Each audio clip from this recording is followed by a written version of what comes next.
Devocional, Gênesis capítulo 23, na hora da morte.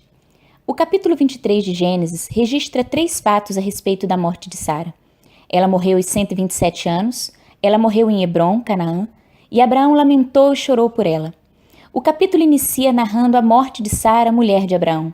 Sara teve uma vida de acertos e erros. Sara enfrentou desafios, teve interrogações, mas perseverou na sua fé e alcançou a promessa.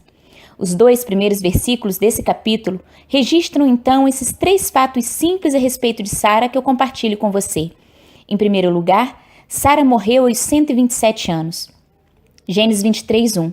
Sara viveu 127 anos. Normalmente, na nossa cultura, temos uma tendência a supervalorizar a quantidade de anos que alguém vive.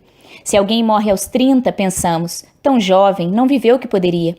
Se alguém morre aos 90, pensamos, viveu bastante, já estava na hora de descansar.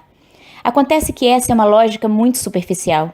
Sara viveu 127 anos, e podemos dizer que foram bem vividos porque Deus era a realidade presente em sua vida. Sara gerou o propósito de Deus. Sara alimentou e cuidou dos propósitos de Deus. Morreu na convicção de ter cumprido seu chamado de ser mãe de uma grande nação.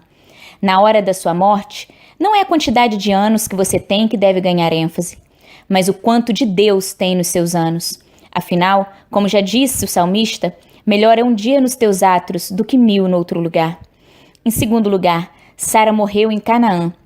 Gênesis 23, 2a. E morreu em Kiriat Arba, que é Hebrom, em Canaã. Sara morreu na terra da promessa. Seus pés pisaram na terra que Deus havia prometido anos atrás.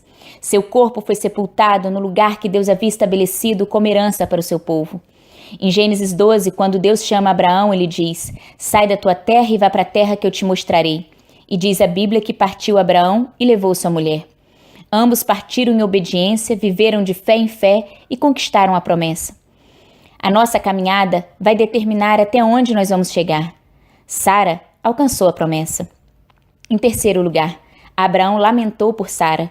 Gênesis 23, 2b. E Abraão foi lamentar e chorar por ela. De modo geral, a hora da morte é uma hora de dor, de sofrimento e de pranto.